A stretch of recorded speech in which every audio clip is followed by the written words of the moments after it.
नमस्कार दोस्तों, आपका फिर से डीजल मैकेनिक थ्योरी क्लासेस में स्वागत है। आज जो कुछ टॉपिक छूट गया था हमारा लुब्रिकेशन सिस्टम में और कूलिंग सिस्टम में, तो उसमें सबसे पहला मुख्य टॉपिक हमारा रहेगा ऑयल कूलर। ऑयल कूलर क्या होता है और इसे लगाने की महत्ता या इम्पोर्टेंस जिसे बोला जाता है वो क्या होता है।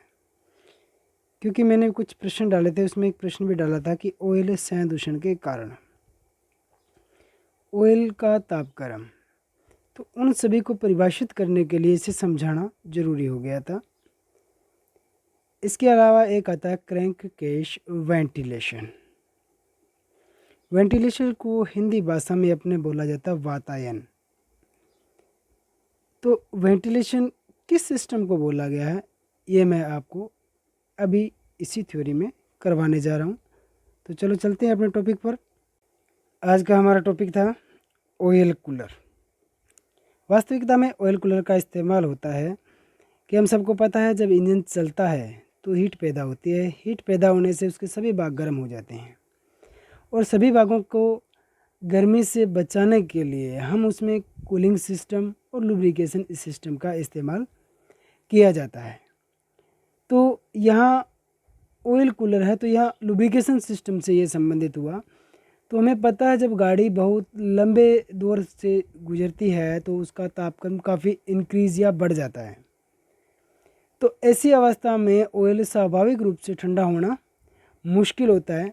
इसलिए जो बड़ी गाड़ियाँ हैं उनमें ज़्यादातर ऑयल कूलर लगाया जाता है, जिसे गाड़ी से कुछ बाहर करके, जैसे कि हमारा रेडिएटर लगा होता है या एसी के लिए इवोपरेटर कंडेंसर लगा होता है, उसी तरह से ही हम इस ऑयल कूलर को गाड़ी से थोड़ा सा बाहर निकाल के लगा दिया जाता है।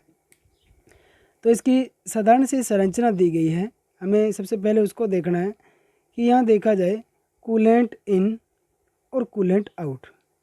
कूलेंट हमारे पास क्या है? कूलेंट जो हमारा लुब्रिकेंट था उसको इसने कूलेंट बोल दिया। जो लुब्रिकेंट जो इसे ठंडा करने के लिए जिसे हमने पानी का इस्तेमाल किया वो इसका हमारा कूलेंट है। यहाँ देखा जाए ऑयल इन और ऑयल आउट, जो हमारा लुब्रिकेशन इंजन में जो संप में ऑयल था वो यहाँ से प्रवेश करेगा और यहाँ से एग्जिट हो जाएगा। कूलेंट ट्यूब्स, ये जो गोल गोल ट्यूब्स दर्शाई गई है ये कूलेंट की ट्यूबें हैं। इनमें से क्या प्रवाहित होता है? इनमें से हमारा ऑयल प्रवाहित होगा। इसी संरचना को नीचे दर्शाया गया है, यहाँ से आसानी से समझ में आ जाएगा। यहाँ देखो ऑयल इन और ऑयल आउट। ऑयल यहाँ से होता हुआ इस पूरी गैलरी में घूमता हुआ इस तरह से सर्कुलेट करता रहता है, करता हुआ अंतिम में एग्जिट होता हुआ यहाँ से हमारा निकास हो जाएगा। वाटर, अब जब हमने किसी पाइप को इस संरचना में डाल दिया, देखा जाए तो जब हमने किसी पाइप को इस संरचना में डाल दिया और यहाँ से हमने एग्जिट कर दिया तो जो बीच की खोखली बॉडी बची,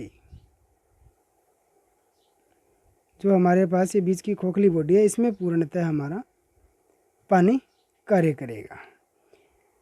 जैसे ही हमारा ऑयल यहाँ से इन होगा, जिन इन ट्यूबों के संपर्क में आएगा, ये पानी इसमें भरा हुआ है। पानी जैसे हमारा रेडिएटर लगाया गया है उसी तरह इसको ठंडा करने भी एक अलग से रेडिएटर की व्यवस्था की जाएगी या हमारे उसी रेडिएटर से इसका इस्तेमाल कर लिया जाएगा, ताकि जो पानी इस ऑयल की ऊष्मा को लेकर के जाएगा तो पानी गर्म हो जाएगा। अगर वही पानी दोबारा इस्तेमाल होगा तो हमारा ऑयल वापस ठंडा नहीं होगा।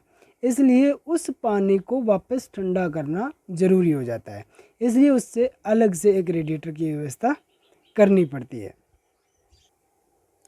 आगे आता है हमारा क्रैंक केश वेंटिलेशन। क्या होता है क्रैंक केश वेंटिलेशन? अगर नहीं लगाया जाए तो क्या नुकसान हो जाता है? पीछे मैंने कुछ 10 प्रश्न डाले थे, उनमें एक प्रश्न था इंजन ऑयल के संदूषित या हो जाने का क्या कारण है? तो उसका था हमारा घिसे हुए रिंग या पिस्टन। तो प्रश्न यहाँ हल हो जाएगा हमारा कि इंजनों की ऑयल सम्प से दूषित गैसों को बाहर निकालने की व्यवस्था क्रैंक केस वेंटिलेशन कहलाती है। हमें यह पता है कि जब कंबशन होता है तो सिलेंडर के अंदर नाइट्रोजन, कार्बन मोनोऑक्साइड और कार्बन डाइऑक्साइड तथा पानी बनता है और फ्यूल में गंधक भी होता है जिससे एसिड बनता है। ये सब कंप्रेशन के समय सम्प पर अपना प्रभाव डालते हैं जिससे ऑयल पतला हो जाता है। ऑयल के पतला हो जाने से उसका जो हमारा वाटर पंप होता है उसका प्रेशर नहीं बन पाता, प्रेशर ड्रॉप होगा और सभी भागों में पूर्णतः संलयन नहीं हो पाएगा। तो इन सभी समस्याओं से बचने के लिए हम एक प्रणाली का इस्तेमाल करते हैं